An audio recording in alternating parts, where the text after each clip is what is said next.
सोफे पर पड़ी हुई थी मां की लाश, ऊपर 2 साल का बच्चा खेल रहा था। नमस्कार दोस्तों, स्वागत है आप सभी का एक बार फिर से बड़ी वारदात निकल कर सामने कानपुर रावतपुर थाना क्षेत्र से, जहां पर एक दंपति रहा करता था। वह अपने बेटे के साथ में रहा करता था। बच्चे की उम्र करीबन 2 साल बताई जा रही। थोड़े समय पहले ही उनके घर में खुशियां आई। पति और पत्नी के बीच में भी कोई अनबन नहीं बताई जा रही। देखते ही देखते समय बीतता चला जाता है, जिसके चलते आज शाम की बात थी। पति अपनी पत्नी को कहता है कि उसके एक दोस्त की शादी है और उसे शादी में जाना होगा और रात का प्रोग्राम है, जिसके चलते महिला हामी भर देती है और कहती है कि मुझे कोई भी दिक्कत नहीं है। पति कहता है कि तुम ऐसा करना, पड़ोस वाली किसी महिला को अपने पास में सुला लेना, पर महिला कहती है कि नहीं, मुझे डर नहीं लगता है, मेरा बच्चा भी तो मेरे साथ में है, जिसके चलते पति हामी भरता है। पति तैयार होकर यहाँ से चला जाता है। वहाँ पर जाकर वह शादी में खूब मौज मस्ती करता है, डांस करता है। उसके पश्चात की बात है कि वह आता है, रात के करीबन 2 बजे हुए थे और जैसे ही वह अपने घर का दरवाजा खोलता है, एक ऐसी बात वह देखता है, कैसा कांड वह देखता है। देखकर उसके पैरों तले से जमीन खिसक जाती है।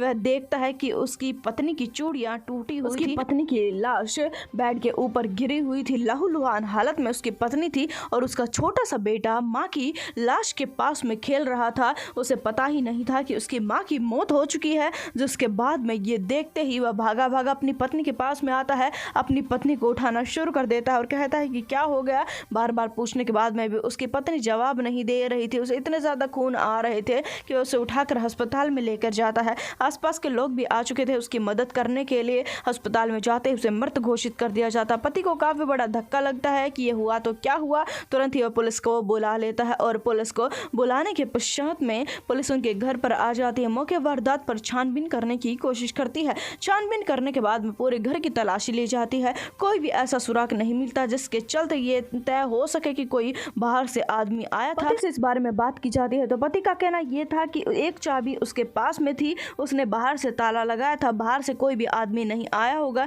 जिसके चलते पुलिस भी इस बात के चलते काफ़ी ज़्यादा चिंता में आ जाती है कि बाहर से ताला लगा हुआ था, बाहर से कोई आया नहीं था और महिला इस प्रकार के हालात में पड़ी है मानो कि उसकी हत्या हुई है। हालांकि किसने हत्या की अभी तक पुलिस ये बात जान नहीं पा रही थी, काफ़ी ज़्यादा कंफ्यूज थी। उसी समय पर पुलिस ने इसके बात के पीछे 2 कारणों को बताया। पुलिस का कहना यह है कि एक तो यह हत्या हो सकती है कि किसी जानने पहचानने वाले ने महिला की हत्या की हो। वह चाबी के जरिए अंदर घुसता है, जिससे इस चाबी के बारे में पता है और महिला की हत्या करके वह आ जाता है। हो सकता है कि महिला ने अपने आप को बचाने की कोशिश की हो, उसी वजह से चूड़ियां टूट गई हो। एक तो पुलिस का कहना यह है। दूसरा पुलिस का कहना यह है कि हो सकता है कि महिला ने आत्महत्या की हो सकता है कि महिला ने अपने आप को ही खत्म कर लिया। हो सकता है कि महिला को कोई गंभीर प्रकार की ऐसी चिंता हो जिसके चलते महिला ने ऐसा कदम उठाया। हालांकि पुलिस का कहना यह है कि हत्या की वाली थ्योरी ज्यादा इस मामले में फिट के साथ साथ पुलिस को शक है उसके पति पर। पुलिस को शक है इस बात पर कि पति ने जो कहानी सुनाई है